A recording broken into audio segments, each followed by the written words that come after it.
Assalamualaikum warahmatullahi wabarakatuh. Perkenalkan, nama saya Galih Restu Wibisono. Pada kali ini saya akan membahas ekosistem. Langsung saja, komponen-komponen ekosistem itu ada dua, yaitu komponen biotik dan komponen abiotik. Komponen biotik itu adalah komponen yang makhluk hidup yang berinteraksi dan mempengaruhi lingkungan. Sedangkan abiotik itu makhluk yang tidak hidup tapi mempengaruhi lingkungan. Yang biotik itu bisa berupa manusia, hewan, tumbuhan, jamur, dan plankton, khususnya fitoplankton. Abiotik itu ada tanah, air, cahaya, udara, kadar garam, derajat pH, suhu, dan kelembaban. Dan ini bahkan peranan komponen ekosistem. Ini ada produsen, ada konsumen, dibagi jadi 4, yaitu konsumen primer, konsumen sekunder, konsumen tersier, dan konsumen kuartener. Dan itu ada juga pengurai yang bertugas sebagai menguraikan para konsumen. Yang pertama yang kita bahas itu adalah produsen. Jadi produsen itu organismenya itu autotrof, melalui proses fotosintesis, membutuhkan cahaya matahari untuk mengubah karbon dioksida dan air menjadi oksigen dan glukosa atau karbohidrat. Jadi rumusnya itu kita perlu 6CO2 plus 6H2O dibantu dengan cahaya matahari menghasilkan 6O2 plus glukosa atau C6H12O6. Biasanya disimpan di macam-macam. Di buah, di buah ada, di batang ada, di akar juga ada. Selanjutnya adalah produsen, itu di darat ada tumbuhan, di laut ada alga, dan di sungai ada cyanobacteria. Jadi ini misalnya seperti pari, padi, pohon mangga, dan bakteri. Konsumen itu adalah organisasi yang bergantung pada organisme lain. Jadi dikenal sebagai organisme yang mencari makanan sendiri atau organisme heterotrof ya. Dibagi menjadi 3, yaitu herbivora, karnivora, dan omnivora. Herbivora itu pemakan tumbuhan, karnivora itu pemakan daging, omnivora itu pemakan segala. Yang berperan sebagai konsumen primer itu biasanya seumumnya itu adalah herbivora karena memakan produsen yang berupa tumbuhan. Contohnya seperti sapi dan si ulat. Konsumen karnivora itu biasanya memakan energi dari hewan lain, misalnya seperti singa, macan, belalang sembah, ikan hiu, dan lain-lain. Jadi untuk konsumen omnivora itu makhluk hidup pemakan hewan dan tumbuhan, misalnya seperti beruang, musang, bahkan manusia sendiri pun itu omnivora. Selanjutnya adalah pengurai atau decomposer ya. Jadi organisme yang menguraikan sisa-sisa organisme lain yang sudah mati, contohnya seperti bakteri, jamur, cacing, dan serangga-serangga tanah lainnya. Di sini organisme pengurainya seperti ini. Itu ada jamur, ada rayap, ada semut, dan ada kumbang, dan juga beberapa serangga-serangga tanah. Itu. Jadi dalam ekosistem itu ada satuan tingkatan. Yang pertama adalah yang disusun oleh individu. Jadi satu organisme, contohnya rusa.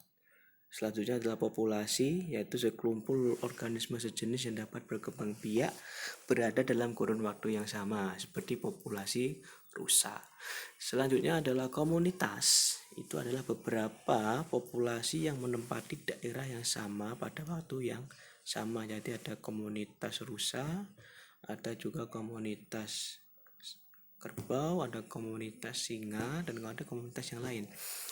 Selanjutnya adalah ekosistem. Itu adalah kesatuan komunitas dan lingkungan yang membentuk hubungan timbal balik. Jadi ini yang tadi itu di hutan, nah sekarang ekosistem di sungai itu ada tikus, ada ular, ada padi, ada ada elang dan lain-lain, itu ekosistem di sawah. Selanjutnya adalah bioma, itu adalah ekosistem yang luas cakupannya, misal seperti bioma hutan, bioma tundra, bioma savana, bioma apalagi taiga dan lain-lain.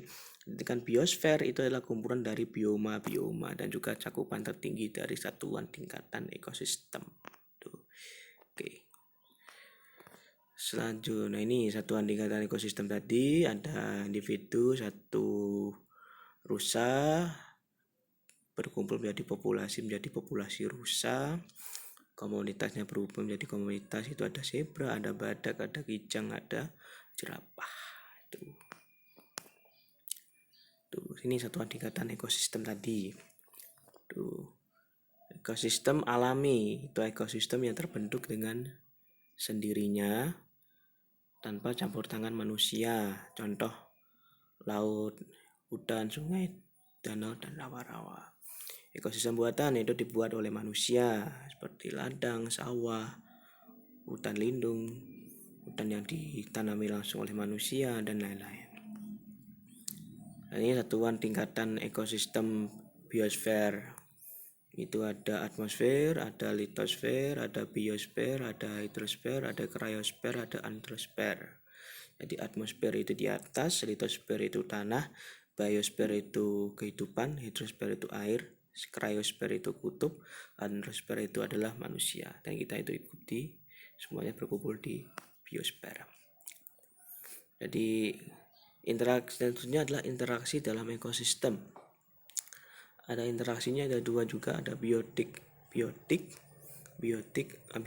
yaitu biotik itu hubungan interspesifik dan hubungan intraspesifik.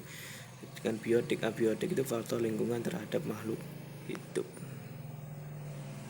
Ini pengaruh lingkungan terhadap makhluk hidup di dalamnya, itu interaksi biotik, abiotik. Jadi itu tumbuhan itu memerlukan sinar matahari, memerlukan karbon dioksida dan air yang masuk abiotik, dan menghasilkan oksigen, karbohidrat, sama dengan menghasilkan makanan terhadap manusia. Tuh. Interaksi ini seperti ini. Habitat-habitatnya seperti di laut, ada ikan, itu juga termasuk hubungan abiotik, abiotik. Biotik dan abiotik itu dibagi dua, yaitu hubungan interspesifik dan hubungan intraspesifik.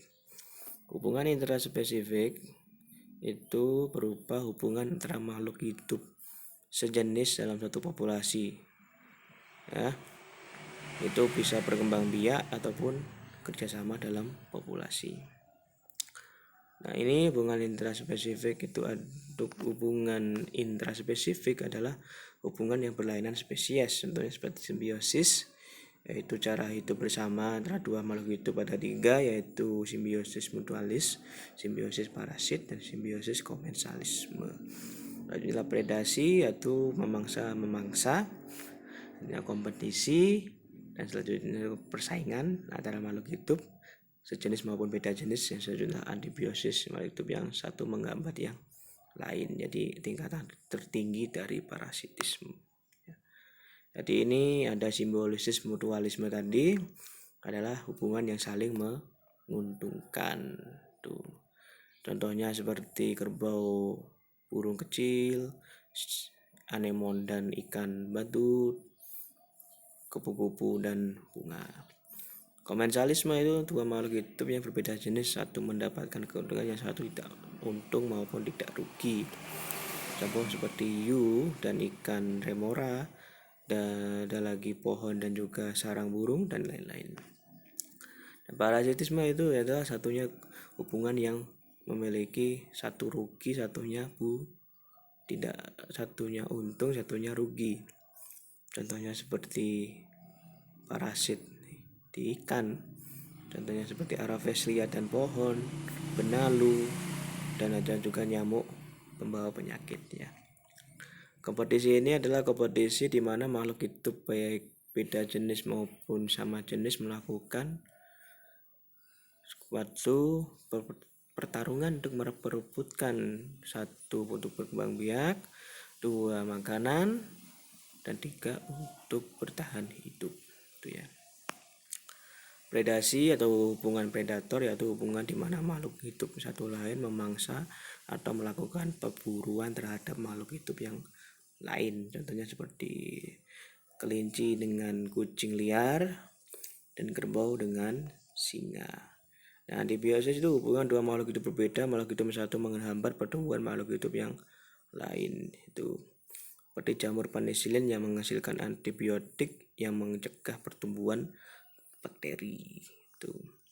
Selanjutnya yang terakhir adalah rantai dan jaring makanan. Nah, ini rantai makanan dari peristiwa makan-makan yang membentuk rangkaian lurus yang tidak bercabang. Yang lurus itu tidak bercabang, itu namanya rantai makanan. Contohnya rumput dimakan belalang, belalang dimakan kadal maupun tikus, tikus kadal ataupun dimakan ular, ataupun ular dimakan burung elang. Nah, ini jaring-jaring makanan ini seperti ini, kumpulan beberapa rantai makanan yang saling berhubungan. Seperti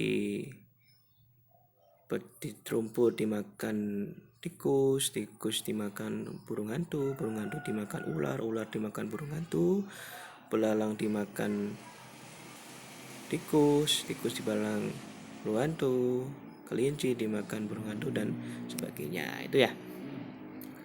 Saya rasa cukup untuk pertemuan kali ini. Ada salah kata mohon maaf. Wallahualam. Assalamualaikum warahmatullahi wabarakatuh.